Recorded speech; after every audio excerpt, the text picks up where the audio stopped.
Primary শিক্ষক নিয়োগ নিয়ে এই মুহূর্তের বিরাট গুরুত্বপূর্ণ আপডেট। প্রাথমিকে 2014 এবং 2017 টেট উত্তীর্ণ প্রার্থীদের 11,765 শূন্যপদে নিয়োগের ইন্টারভিউ চলছে। বর্তমানে ইন্টারভিউ প্রায় শেষের দিকে। তবে এই মতো পরিস্থিতিতে প্যানেল কবে প্রকাশ করা হবে সে নিয়ে কিন্তু চিন্তায় রয়েছেন প্রার্থীরা। তবে এরই মধ্যে যে প্রাথমিক শিক্ষা পর্ষদ নোটিফিকেশন দিয়েছিল নিয়োগের, সেক্ষেত্রে দেখা গিয়েছে যে 2016 রিক্রুটমেন্ট গ্যাজেটেই এই নিয়োগ প্রক্রিয়া চলবে।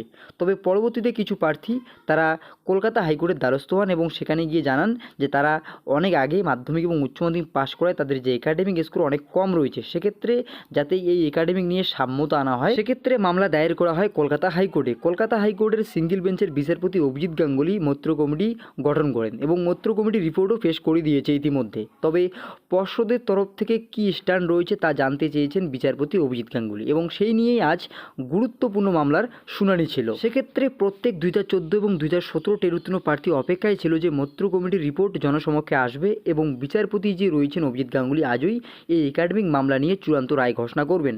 তো সেই মতোই বিচারপতি অভিজিৎ গাঙ্গুলি আজ কলকাতা হাইকোর্টে বসেন, অর্থাৎ কোর্ট নাম্বার 17। সেক্ষেত্রে দেখা যাচ্ছে যে এই একাডেমিক মামলা যে রয়েছে সেক্ষেত্রে বিচারপতি জানিয়ে দিয়েছেন যে এই মামলা যে রয়েছে এই একাডেমিক মামলা, এই মামলার পরবর্তী শুনানি এই 1 সপ্তাহ পরে আবার হতে চলেছে। সেক্ষেত্রে আজও কিন্তু এই মামলার চূড়ান্ত রায় ঘোষণা করা হয়নি এবং প্রত্যেকেই অপেক্ষায় ছিল যে আজই চূড়ান্ত রায় ঘোষণা করা হবে। সেক্ষেত্রে আবারও কিন্তু চাকরি প্রার্থীদের 1 সপ্তাহের জন্য অপেক্ষা করতে হচ্ছে। তবে নির্দিষ্ট কোন দিন এই মামলা আবার কলকাতা হাইকোর্টে উঠবে তা কিন্তু এখনও জানানো হয়নি। পরবর্তীতে আপডেট আসলে আমি অবশ্যই আপনাদের জানিয়ে দেওয়ার চেষ্টা করব। তবে এই একাডেমিক যে এই চলতি নিয়োগ প্রক্রিয়ায় বিরাট গুরুত্বপূর্ণ ভূমিকা পালন করতে চাচ্ছে তা কিন্তু আর বলার অপেক্ষা রাখে না। তো ভিডিওটি ইনফরমেটিভ মনে হলে অবশ্যই লাইক করে দেবেন, শেয়ার করে সবাইকে জানিয়ে দেবেন এবং পরবর্তী আপডেটগুলি পেতে অবশ্যই চ্যানেলটিকে সাবস্ক্রাইব করে জুড়ে থাকবেন। ধন্যবাদ।